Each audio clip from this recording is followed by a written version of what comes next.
Hey, Mike with Nerd Problems Gaming here, the channel where we go through the good and bad of everything nerdy to make sure you spend your time on the best of the best. In today's video, we'll be doing a retro review of Crystallus for the NES, so let's get into it. So Crystallus is an action RPG that takes place 100 years after a massive nuclear war that has virtually devastated the planet, and the remaining humans have banded together to form small villages across the world, and the world itself has pretty much reverted to medieval times. And you play as a hero that has just come out of a cryogenic sleep and is really the one person that can actually save the world from the evil Dragonian Empire from destroying the world yet again. And so this is an action RPG where you collect various items, you get powerful swords, armor, and more throughout your journey to save the world. And throughout the game, you're going to battle various monsters and encounter massive bosses where you really put your abilities to the test. And so again, this is an action RPG,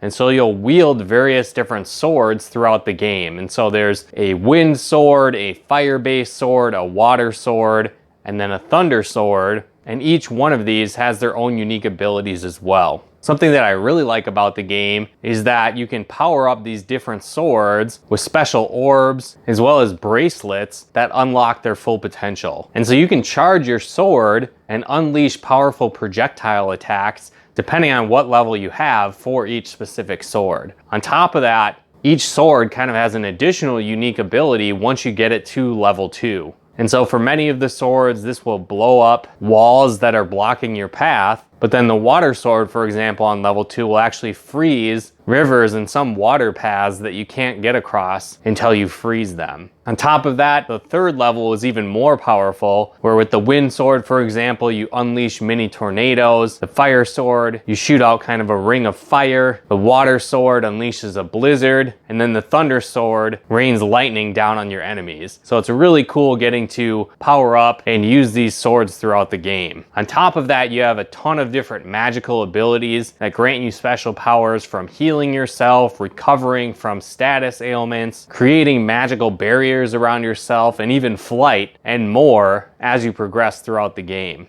On top of that, the game has a wide variety of different magical items that you can pick up, from things like gas masks to rabbit boots that allow you to jump, powerful rings that enhance your abilities, and more. And so I think the gameplay is really where this game shines, especially when you get to the later boss battles, as you'll need to use your different items, weapons, and abilities to overcome challenging bosses. Now, one thing that I'll say that is a little bit annoying throughout the game is that from time to time you'll encounter enemies that are only vulnerable to specific sword types you have in your arsenal. So a lot of the time you'll be switching back and forth constantly between different swords to take on enemies within a very small area within the map. I almost wish it would just maybe be stronger if you use the later swords, but all of them could be effective against some monsters, but that's not the case within this game. But again, it is pretty cool getting to unlock these new swords and finding the power-up items to make them stronger, is because it usually will help you get to another area you previously didn't have access to at all within the game. Now, the game isn't super long. I would maybe say it would take you between 6 to 15 hours, depending on how fast you're able to figure out the storyline and where you need to go. But the game itself only allows you to level up to level 16. So it's really not the longest game out there, but it is a ton of fun. And another thing that can kind of help you along the way is that you have a telepathy ability, which allows you to communicate with different wise men throughout the game that can give you hints if you do happen to get stuck and aren't exactly sure where to go. The game does have some backtracking elements to it as well, where you might have to journey back to different areas you've already completed.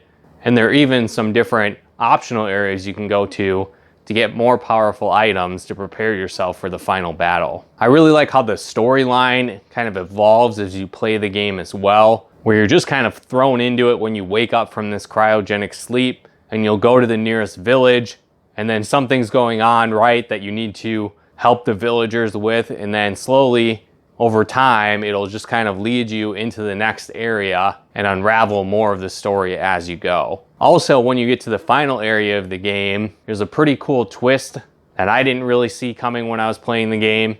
And so that made the game just a lot cooler, just finally seeing the full perspective once you learn what goes on towards the end of the game. But overall, I really enjoy this game. I think if you like RPGs, you'll enjoy this game, especially if you like action RPGs. Just having the ability to charge up your weapons, use different magic and spells and abilities on the fly is a ton of fun. And really taking on the challenging boss fights is just another element that I really enjoyed about this game. But let me know in the comments below if you've played this game before, how you feel about it. If you think it's one of the better RPGs on the NES, let me know in the comments below. Also, if you happen to have the online service for Nintendo Switch, this is one of the games you can actually play on their kind of new version of the NES Virtual Console. I know there's not a ton of awesome games on there, but this is definitely one that's worth checking out. But again, if you guys like this video, be sure to smash that like button as it really helps out the channel. And if you haven't done so yet, be sure to subscribe and turn on the bell notifications to get the latest updates of new nerd videos we put out. And if you'd like to help us support the channel, pick out content and more, become a patron of ours at nerdproblemsgaming.com/Patreon. And if you'd like to plug into our live streams and Let's Plays we do on the channel, you can follow us on Twitch at nerdproblemsgaming.com/Twitch. But once again, thanks for tuning in, and we'll talk to you more soon.